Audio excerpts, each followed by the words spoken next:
Hello friends, welcome to my channel HCL24 classes. Python के इस lectures के अंदर आज हम लोग नेक्स्ट पार्ट के बारे में देखने वाले हैं जो बेहद खास होने वाली है।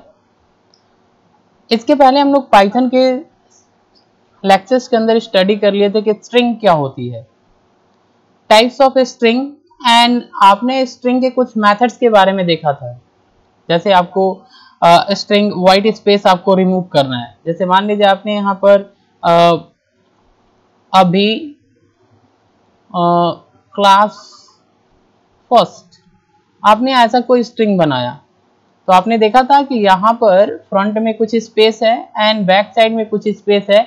इस वाइट स्पेस को किस तरीके से रिमूव किया जाता है। स्ट्रिंग के कुछ पार्ट्स को कट करना, स्लाइस करना, उसको प्रिंट करना, ये कैसे किया जाता है। आपको स्टार्टिंग से कुछ स्ट्रिंग लेना है या एंडिंग से कुछ स्ट्रिंग को प्रिंट करना है तो किस तरीके से प्रिंट कर सकते हैं। स्ट्रिंग को अपर केस में लेके जाना है, लोअर केस में लेके जाना है तो किस तरीके से लेके जा सकते हैं। ये हमने स्ट्रिंग के लेक्चर्स के अंदर कई सारे डिस्कशन कर लिया था। आज हम लोग कुछ इंपॉर्टेंट पॉइंट के बारे में समझने वाले हैं जो स्ट्रिंग फॉर्मेट होती है। स्ट्रिंग फॉर्मेट के बारे में कुछ समझना है, जिसके अंदर एक स्ट्रिंग के बारे में जानना है। एफ स्ट्रिंग क्या होती है। पाइथन को अगर आप अच्छे से सीख रहे हैं पाइथन लैंग्वेज को, तो आपको ये भी जानना जरूरी है कि एफ स्ट्रिंग का क्या मतलब होता है। ये आपकी एक स्ट्रिंग होती है जिसको हम लोग बोलते हैं एफ स्ट्रिंग। इसका क्या मतलब होता है, ये फॉर्मेट जो मेथड होता है इसका क्या मतलब होता है, क्यों हम लोग यहाँ पे पाइथन लैंग्वेज के अंदर यूज करते हैं, इसके बारे में आज हम लोग स्टडी करने वाले हैं। तो चलिए हम लोग शुरू करते हैं, एफ स्ट्रिंग के बारे में समझते हैं। तो देखिए पाइथन लैंग्वेज के अंदर जैसे आपने यहाँ पर लिखा एज इक्वल टू 27, तो एज हमारा एक वेरिएबल हो जाता है, वेरिएबल, और इस वेरिएबल में 27 असाइन हो गया। जैसे हमारा एज एक वेरिएबल बना, इसका एक लोकेशन रिजर्व हुआ, यहाँ पे 27 इसकी वैल्यू आ गई, ये होता है। और आपने यहाँ पर लिखा क्या है, str, तो ये भी आपकी एक वेरिएबल है और इसके अंदर डबल कोटेशन के अंदर लिखा माई नेम इज अनी कामा आई एम, फिर डबल कोटेशन के बाद आपने प्लस करके एज को यहाँ पे ऐड कर दिया। एज आपकी वेरिएबल है, कैसा वेरिएबल है, इस इंटीजर वेरिएबल, इंटीजर वेरिएबल, समझ में आया। तो एज के अंदर हमने कितना रखा था, 27, और इसको ये प्लस ऑपरेटर है जो क्या करता है, ऐड करता है, यानी कि यहाँ पर जो भी वैल्यू होगी इस वैल्यू को इस स्ट्रिंग के साथ ऐड करेगा। क्या करेगा, ऐड करेगा। तो हम लोग यहाँ पे देखते हैं, क्या अगर कभी भी आपने कोई इंटीजर वैल्यू लिया, जैसे एज के अंदर इंटीजर है, और आप किसी स्ट्रिंग के अंदर इस तरीके से जोड़ना चाहते हैं तो क्या ये जुड़ता है या नहीं, इसके बारे में देखना है। और अगर आप यहाँ पे प्रिंट करेंगे, अगर ये स्ट्रिंग में जुड़ जाएगा तो इसका आंसर क्या आएगा, लिख कर आएगा माई नेम इज अन्नी कामा आई एम, यहाँ पे आएगा 27, आई एम 27, ये आपकी आंसर आएगा। कब, जब ये सक्सेसफुली आपकी ये एज के अंदर जो वैल्यू है ये स्ट्रिंग के साथ जुड़ जाएगी। लेकिन ऐसा नहीं होगा, याद रखिए पाइथन लैंग्वेज के अंदर कभी भी आपको दो स्ट्रिंग को जोड़ना होता है तो इसके पहले हमने एक मेथड को पढ़ा था, कॉन्केटिनेट मेथड के बारे में। हमने एक मेथड पढ़ा था कॉन्केटिनेट मेथड। इस मेथड का हमने यूज करके दो स्ट्रिंग को जोड़े थे, ये चीज हमने पिछले क्लास में पढ़ लिया था। जब आप इस मेथड का यूज करेंगे तो आप दो स्ट्रिंग को जोड़ सकते हैं, लेकिन यहाँ पे अगर आप ऐसे प्लस ऑपरेटर के साथ जोड़ेंगे तो ये आंसर नहीं आने वाला है। तो कभी भी आपको स्ट्रिंग के अंदर ऐसा कोई वैल्यू जोड़ना होता है तो हम ये कैसे जोड़ सकते हैं। अगर आप यहाँ पे करेंगे तो ये एरर आएगा। मैं आपको रन करा के दिखा रहा हूँ कि ये जो हमने कोड टाइप कर रखा है इसका आंसर क्या आएगा। तो हमने शिफ्ट करके यहाँ पे कॉपी कर लिया। मैं आपको पाइथन के अंदर लेके चल रहा हूँ। यहां से पाइथन को हम लोग ओपन करेंगे,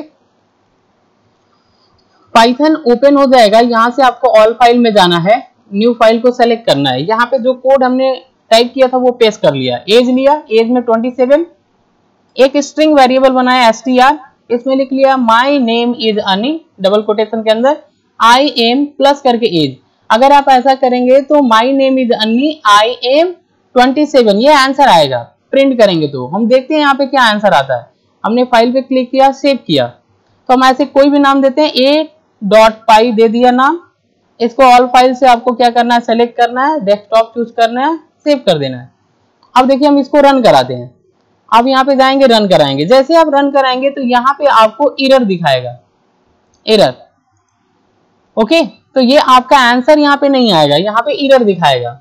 लाइन 2 के अंदर आपका क्या है, एरर दिखा रहा है। ऐसा क्यों है, क्योंकि आप यहाँ पे एज के अंदर इंटीजर वैल्यू डायरेक्टली आप स्ट्रिंग के साथ ऐसा नहीं जोड़ सकते हैं। अगर आपको ऐसा जोड़ना है तो हम किस तरीके से जोड़ सकते हैं, ये आप इस चैप्टर के अंदर, इस पार्ट के अंदर स्टडी कर लेंगे, कैसे हम लोग जोड़ते हैं। तो हम आपको दिखाते हैं ये कैसे जोड़ते हैं।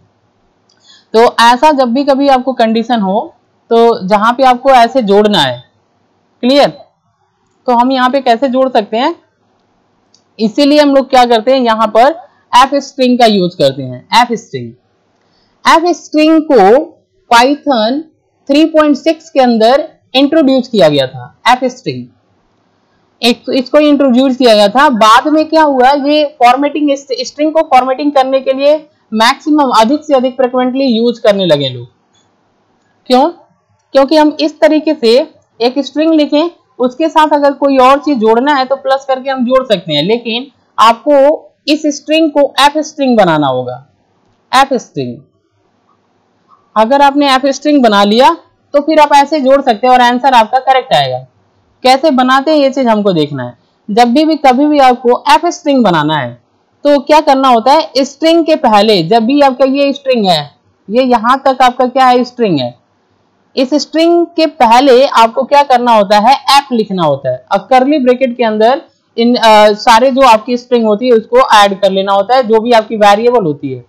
जैसे एज आपकी एक वेरिएबल है, इसको अगर आपको जोड़ना है तो इसको हमको कर्ली ब्रैकेट में कर देना होता है, क्लियर। और इस स्ट्रिंग के आगे हमको क्या करना होता है, एफ लगा देना होता है। तो ये स्ट्रिंग हमारी एफ स्ट्रिंग बन जाती है। कैसे बनती है, हम यहाँ पे नीचे देखते हैं। देखिए हमने एक एग्जांपल ले रखा है ताकि आपको अच्छे से एफ स्ट्रिंग के बारे में समझ में आ जाए। तो हमने एक एग्जांपल लिया, जब भी आपको क्रिएट करना, एफ स्ट्रिंग बनाना है, तो हमने क्या किया, जैसे मान लीजिए एज लिया, एज के अंदर 27 रख दिया। तो आपने क्या किया, यहाँ पर एक स्ट्रिंग बनाया str1। अब देखिए यहाँ पे हमने एफ लिख दिया, यहाँ पे क्या लिखा, एफ, डबल कोटेशन के अंदर आपका वो स्ट्रिंग होगा। जैसे हमने लिखा यहाँ पे माई नेम इज अन्नी कामा आई एम, ये लिख दिया। इसके बाद जिसको, जैसे एज को आपको जोड़ना है ना, इसको आपको क्या करना है, कर्ली ब्रैकेट में लिखना है एज और डबल कोटेशन क्लोज। तो ये हमारा जो स्ट्रिंग है वो बन जाती है एफ स्ट्रिंग। क्या बन जाती है, एफ स्ट्रिंग। अब आप इसको प्रिंट करेंगे तो ये आपकी जो वैल्यू है एज के अंदर वो जुट जाएगा। जैसे आप यहाँ पे प्रिंट करेंगे तो जुट जाएगा। अब हम देखते हैं क्या ये हमारा एफ स्ट्रिंग बन गया है और ये काम कर रहा है कि नहीं। तो हम चलिए हम आपको इसको दिखाते हैं, एफ स्ट्रिंग ये वर्क कर रहा है कि नहीं। तो हमने यहाँ पे टाइप कर रखा है, इस कोड को आप सिंपली टाइप कर लेंगे पाइथन लैंग्वेज के अंदर, जैसे हमने यहाँ पे टाइप किया है, और फिर आप इस कोड को रन करा के देखेंगे आंसर आ रहा है कि नहीं। तो हमने क्या किया, इसको टाइप कर लिया और इसको कॉपी कर लिया। पाइथन के अंदर चलते हैं, यहां पर जो कोड हमने पहले से टाइप किया था इसको सेलेक्ट करके ये वाली कोड हमने टाइप कर लिया। एज 27 str1 नाम का स्ट्रिंग बनाया, हमने एफ लगा दिया। ऐसे आपको आगे लगाने से ये आपकी स्ट्रिंग जो होती है एफ स्ट्रिंग बन जाती है।